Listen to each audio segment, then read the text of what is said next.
All right, I want to welcome on my next guest. We've got Brady Henderson, Seattle Seahawks reporter for ESPN. Brady, how's everything going for you? Oh, pretty good. Thanks for having me. How's it going with you?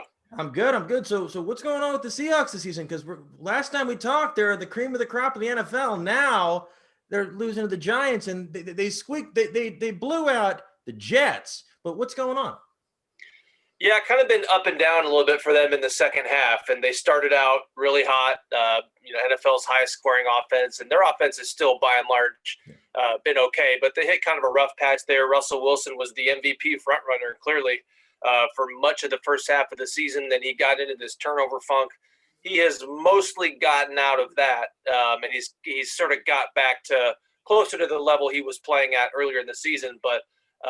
Their defense has also gotten better, but that Giants game, it just kind of came out of nowhere, and that was really, I've called it the most disappointing loss of the Pete Carroll era. Not, certainly not the most lopsided or not the ugliest game that they've played, but just the most disappointing loss considering, a team that was coming into Lumen Field with a backup quarterback, 4 wins. They were without their best player in Saquon Barkley, so that's just a game that the Seahawks should win every time, and they didn't. And afterwards, you heard, one player, cornerback Shaquille Griffin, say that he thought the Seahawks took the Giants lightly. And that is as good of an explanation as I could come up with as to why they lost that game. And then, they certainly got back on track. Didn't take the Jets lightly. Beat them 40-3 in their second most lopsided win under Pete Carroll. Yeah, I think Geno probably had more fun than anybody in that game. Or Jamal Adams probably had more fun. Jamal Adams, yeah. Jamal Adams had. Yeah, Geno's probably second. And then so with the season, they were in first place in division. Now they're looking like a wild card. What do you see the outlook of this team? Because I know they play much better at home. Even though there's not going to be fans, but it's looking like they're going to be on the road the entire time. Well, they're still very much in play for the NFC West title. And in fact, if I understand the playoff scenarios right, if they beat the Rams in Week 16 and then beat San Francisco in Week 17, then they're assured of being NFC West champions, regardless of what happens with the Washington game and regardless of what happens with the Rams in their other 2 games. And that Week 16 game against the Rams, that is going to go a long way in deciding the NFC West champion. That game is in Seattle, and so they're still very much in play for that. I know our predictive model at ESPN says that they're more likely to end up with either the 5 or the 6th seed, which would mean playing on the road. And, the interesting kind of situation that I'm looking at there is, I'm wondering if they might actually be better off as the 5 seed as opposed to the 3 seed. The 3 seed would mean playing at home, but in a season like this, when there's no fans at Lumen Field, how much of an advantage would that really be? It would still be an advantage, but I think it would cut into what would normally be one of the NFL's best home field advantages in the playoffs. They've won 10 straight home playoff games since their last loss there, I think in January of 2005. So they've had a lot of success at home, but you just wonder what that would be like without any fans in the stands. And if they do end up as the number 3 seed, then you're talking about playing likely either Tampa Bay or the Rams. And whereas if you're the number 5 seed, then you're playing the 4. Which is going to be most likely Washington and maybe the Giants. And so it's an interesting question that you normally wouldn't pose, but I think it's worth considering in a year like this. Which team of those that you just mentioned do you think that they're trying to avoid the most? I don't know. Ask me Monday morning, I guess. I think that they would beat the Giants again. But Washington, I just wrote a piece on this for ESPN.com that's going to post later in the week. That Washington game looks harder now than it did 4 weeks ago. And, the Seahawks are at the end of this stretch, this 4-game stretch that was supposed to be their big chance to make hay, really pad their lead in the NFC West before they played the Rams again in Week 16. And, through 10 weeks, I believe the combined records of the 4 teams they were playing, which were the Giants, Washington, Philadelphia, and the Jets, it was 10, 28, and 1. And now, obviously, since then, Washington has won 4 straight games. Alex Smith has kind of sparked that offense. Don't know if he's going to play this weekend or not. But at any rate, that game looks harder now than it did 4 weeks ago. Do you think that Pete Carroll's concerned that Washington's defense is more likely to score than the offense if Dwayne Haskins is playing? Because I don't know if you saw the game the other day. It's 4th and 1. San Fran, you thought they're obviously going to go for it. They said, wait a minute, Alex Smith's out. Haskins is no, yeah, we're going to get the ball back. And they punted. So do you think, are they preparing for both of them, or do you think they're preparing for Alex Smith? That's a good question. Yeah, I'm not really sure. We haven't really got a chance to ask him too much about the matchup specifically, which we will later in the week. But the front four, I mean that front four with all the talent there, Chase Young and the other guys there, Payne and Allen. I think that would be a challenge for any team, and I think especially for the Seahawks right now because their right tackle situation is in a little bit of flux. Brandon Shell has been a really good pickup for them, a guy they signed in free agency from the Jets this offseason, but he missed 2 games with a high ankle sprain, tried to come back last week against the Jets and wasn't able to finish the game. In fact, he left before halftime. So it sounds like he's got a decent chance of playing this week, but if not, and even if he does play, they're going to have their hands full with a loaded front four in Washington. Are people talking about the Quentin Dunbar revenge game as much as I am thinking? Because it's got to be the top storyline of the entire game, right? I haven't heard a ton about that. No, he's there's just so much going on with the team right now. I mean, even their own secondary, Jamal Adams has been a bigger story with the way that he broke that DB sack record last week against the Jets. Dunbar has been on IR, so he's kind of a little bit been out of sight, out of mind for a few weeks. And they've actually got decent play from his replacement on the right side, a guy named DJ Reed, who they claimed off waivers from the 49ers. And so sounds like Dunbar does have a good chance at coming back this week. He returned to practice last week. So he will have had 2 weeks of practice under his belt, and we'll see what they do there. I would imagine that even if he does play, I think that DJ Reed has earned the right to at least get mixed in there on the right side, even if Dunbar is back there in a starting role. Do you think that this is going to be a pretty low scoring game? Basically, since Washington's offense, I don't know what the hell they're going to do. Honestly, I don't know what they've been doing on offense. The defense has bailed them out, but knowing that Washington's secondary has struggled all year, even though the numbers do lie because they've been out in so many games that they've come back that I think they're top 5 against the pass, even though they're not. Do you think this is going to be more of an kind of a shootout rather than Seattle utilizing the ground game? Boy, this goes to show how hard it is to predict these games, or at least how hard it is for me. I would not have thought that last week's game would have been a shootout just because, I would have thought that the Seahawks would have tried to run the ball a lot, knowing that, they don't really have to get into a shootout with the Jets. And I think they did try to run the ball, but the Jets are just so bad that they couldn't help but scoring, 40 points in that game. And so, I would imagine that with the backup quarterback, potentially with Washington, that might be a low scoring game. It's just hard to know. The other part about that is, we've kind of seen the Seahawks shift gears offensively a few times this season. They started out leaning on their passing game more than they ever have under Russell Wilson, and they were, leading the NFL in dropback percentage over the first 10 weeks. And then, they lost Chris Carson and Carlos Hyde for a few games. And once they got those guys back, they started kind of shifting back towards more of that familiar territory they're in, where their offense is a lot more balanced. And then all of a sudden you saw in the Giants game, they came out throwing for some reason, even, more so than they were over the first 10 weeks. And so they've just kind of shifted gears on us a few times offensively to where it's kind of hard to predict what they're going to do. I think part of what you saw in the Giants game was that Hyde and Carson were back, but they weren't fully back, health-wise. They were still kind of dealing with soreness. And so I think they tried to lean more on their passing game in that game. But it seems like both of those guys, and again, we'll know more later in the week once we start seeing injury reports and whatnot. Yeah. But it seems like both of those guys are in a place now to where they can start leaning more on their running game. What % health do you think those two are in? Because I feel like every week there's been kind of been a toss up whether they're going to play. Boy, yeah, I don't know. I mean, Carson missed, I think, 4 games with the sprain in his foot. Hyde missed 3 games with his hamstring injury, and then he's also dealt with a toe injury since then. And so I think that's why you've seen them. Carson, Pete Carroll said at the start of last week that he was hoping that Carson could carry a full load against the Jets, and he really didn't. He even Hyde, I think it was 33 snaps for Carson, 32 snaps for Hyde. And then I think Carson had 12 carries. So not really what you would consider a full load. Now, the other interesting part about that is that Rashad Penny, their 2018 first round pick. He's still there?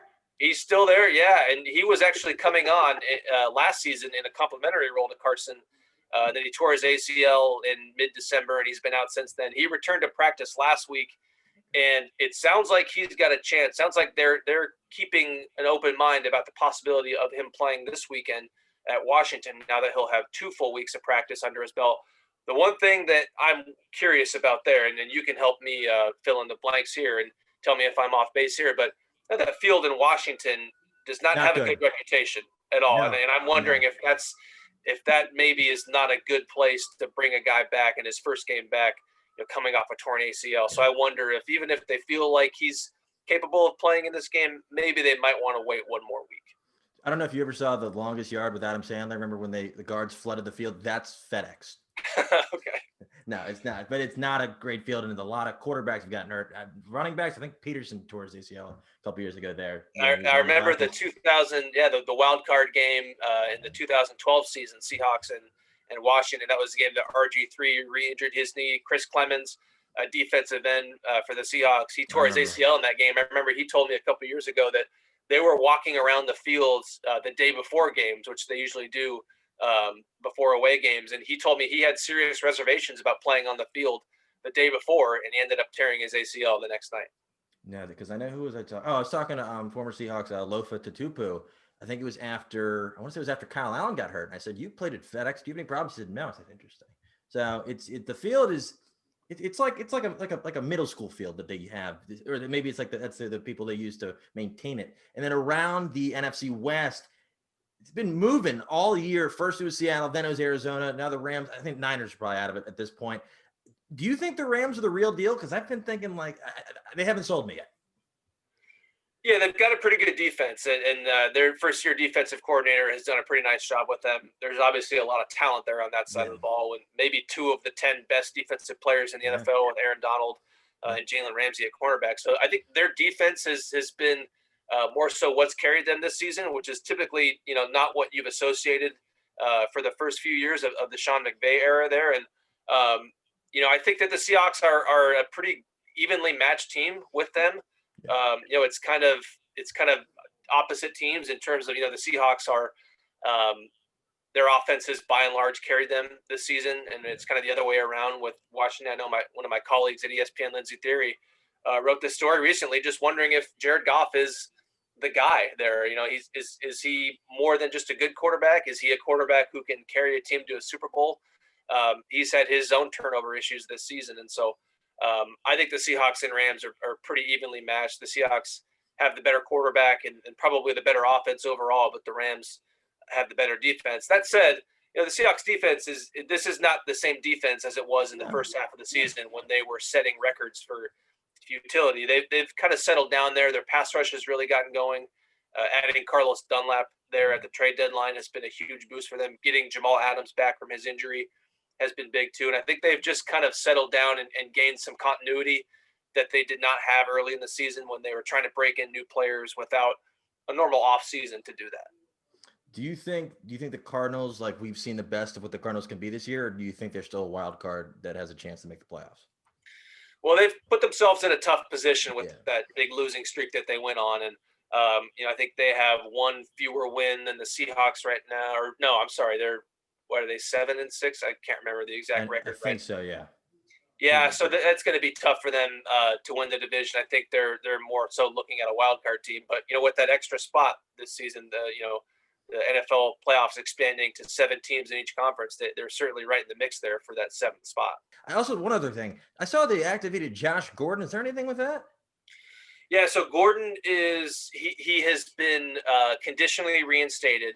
And he's allowed to be in the facility right now, allowed to take part in meetings, allowed to do strength and conditioning on his own, but he's not allowed to practice until the Monday following this coming game. So that would be the Monday of week 16. And so he's not allowed to practice or to play until week 16. And so typically what you see with guys coming off, long layoffs like that, remember he was suspended indefinitely the Monday after their week 15 game last year. So it was effectively a 1-year suspension.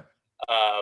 He's probably going to need 2 weeks of practice, I would imagine, just based on the way that they usually handle situations like that with Yeah. guys coming off long layoffs. So he's eligible to play in week 16. I would not be surprised if they wait until week 17. Do you think he could be a big X factor for Seattle the playoffs? I think he would more so be a guy who they would ask just to make an occasional big play and to really provide depth there. And that's what he was in the 5 games that he was with the Seahawks last year. And I think he had like 7 or 8 catches, no more than 2 catches in any game. But some of the catches that he made were in pretty big situations. There was 2, on third down in the San Francisco game that they won in overtime in week 11 on Monday night. There was a couple other catches on third down, 1 on fourth down. So I think his impact, things could change if there's a big injury, in the receiver core until then. But I think, they're already strong enough at the top with DK Metcalf and Tyler Lockett. David Moore's had a nice season as the number 3. So I think that they're going to ask him just to kind of do what he did last season, which is, occasionally make a big play for them. Who's a guy in Seattle that you think maybe hasn't gotten a lot of headlines this year that you're expecting to see a lot more of in these last 3 weeks? A lot more of in these well, I mentioned DJ Reed earlier, and I don't know if we're going to see more of him necessarily because Dunbar might be back, but he has had a very nice season as a fill-in. Earlier in this season, he was on NFI, and that's because of, I think, a pec injury, and that's why San Francisco waived him. And I remember reading at the time that they thought he was going to be out for the season. So they waived him as injured. The Seahawks claimed him, and he came back, I think, around week 10 or 11. Yeah, week 10. I think he came back to play against his former team, had an interception in that game. He was playing nickel at the time. He's since played both corner spots, right and left side, and more recently on the right side for Dunbar. And, he's an undersized guy, at least in terms of what they typically like for outside cornerbacks, which is, 6 feet or above, 32, 33-inch arms. He's not that guy. He's built much more like your typical nickel corner. But that has not really seemed to matter for him. He's had a really nice season in a fill-in role, and a guy who, with Dunbar's injury history, which I'm sure you all are well aware of, they could end up having to turn back to him at some point later this season. Yeah, absolutely. So what's your prediction for Sunday? Let's see. I have not made my actual prediction yet for ESPN.com, and I typically like to look at, what the over-under is and what the point spread is. I think the Seahawks are favored by 5 points or something. And so I'm probably going to guess that they're going to win, and it's going to be right around that. So just off the top of my head, I think I'll say 28-21. Don't hold me to that, but that's. I think Dwayne Haskins is throwing 3 touchdowns. I think they could get another defensive touchdown. How about that? Chase Young should play. They just have Chase Young just out there at quarterback. Now that's incredible. What do you think Washington should do in the offseason in terms of because they're already out of the top of the draft, and I'm not really sure he's going to be available. I had somebody's bring up Jacoby Brissett, and I'm like, why? But do you think any of these teams are going to take a flyer on Jameis? Boy, that's a good question. I don't know. And, I wonder if it seems like the Saints are more so committed to Taysom Hill as being the heir apparent to Drew Brees. And you just wonder how viable of a strategy that is, just because he's been more of a gadget guy than he has been, a surefire, heir apparent. And he's also an older, I think he's 30 years old. So he's not like a young up and coming guy. So that's an interesting one. I wonder if the Saints might try to hold on to him. Just to put him in position for that role to succeed Brees. As far as what Washington should do, I don't know. You probably have a better idea about that than me, just because I haven't seen Haskins play a whole lot. I know that you're lucky. He obviously, you're lucky. Yeah, yeah. He didn't play well enough to hold on to that starting job, and they're in that tough spot where they're bad enough to need a new quarterback, but not bad enough to be in position to get either Trevor Lawrence, certainly, and probably not even Justin Fields either, who you figure is going to be the next quarterback taken. And so they're kind of in that no man's land. Yeah. And, I don't know. I've also seen quarterbacks. I've seen where it takes a little bit of time for them to develop. And he was, a top 15 pick 2 years ago, last year? Number 15. Yeah, and so, there's certainly a lot of talent there. And I wonder if it would seem kind of early to give up on a talent like that. Maybe he just needs to be in a better, situation. Maybe just needs to grow like the young quarterbacks do a lot of times. And then I've got one last question for you around around the NFC West. What percent chance would you make it that Sam Darnold ends up in San Francisco next year? Oh boy, that's a guy I have not thought about that. Yeah, I don't know. I mean, the Jimmy Garoppolo's future with the 49ers is obviously very much in question, and the way they structure their contracts there, they did so, which they usually do, with the ability to really get out of that contract after this season. He's played well enough last season to get them to a Super Bowl, not well enough to win it, and he has not stayed healthy for the most part, and so yeah, that's a very interesting situation, and Darnold, the Jets are kind of in a similar position with him where it might be, time to fish or cut bait. They're probably going to end up with the number one pick, barring, some flip flop between them and the Jaguars over the final 3 weeks of the season. And so, I mean, it would be an interesting debate there if they ended up with the number 2 pick, because then it becomes more of a question in my mind. If you're not in a position to get Trevor Lawrence, then would you rather have Justin Fields, or would you rather try to salvage it with Sam Darnold, who, Darnold, I don't think he has been the primary reason why they're 0-12. I think he's a talented guy. That Jets team just has so many issues. The Jets organization just has so many issues to where I'm not convinced that Sam Darnold, is let me rephrase this. I still think he could be that guy. Yeah. A guy who's got plenty of talent, was a very high draft pick, and I wouldn't look at the situation and the overall organizational failure as necessarily an indictment on Sam Darnold's ability to be the guy long term. No, yeah, because you've seen flat. I'm pretty sure his first throw of his career was a pick six, and they won the game. So he's got the confidence to come back and do it. He's shown flashes, but with the mono and the injuries, and I don't know who's playing wide receiver. They got Braxton Berrios playing wide receiver. I don't know. He might have like 800 yards this year, but do you think Trevor Lawrence would say, you know what, I'm not going there. Just trade me somewhere else? Boy, that's an interesting one. We've seen certainly teams do that, or seen, I guess, quarterbacks and their families do that. Thinking of Archie Manning and the Chargers in 2004 with Eli Manning. Yeah. I think Elway went to play baseball. Yeah, Elway with the Colt. Yeah, so that's an interesting one. I don't know. I don't know enough about the Jets, or don't know enough about Trevor Lawrence and where his mindset is at. I think even if the organization was a bit of a mess, maybe the appeal of playing in a big market. Yeah, that's the only thing I can give is keeping him there. Yeah, maybe that might be enough of an appeal to avoid a situation like that. But it wouldn't be unprecedented if he tried to force his way out of that situation. Yeah, well, for sure. Well, that's all the questions I have for you. How can people find you on social media, keep up with you, and keep up with the Seahawks? I believe my Twitter handle is at Brady Henderson. So no underscores or fancy numbers or figures there. Just at Brady Henderson, and then it's just the Seahawks page at ESPN.com. Cool. Well, if you see anything on the field at FedEx that shouldn't be there, let them know, because there's probably stuff all over the field, even though there hasn't been fans there in 2 years.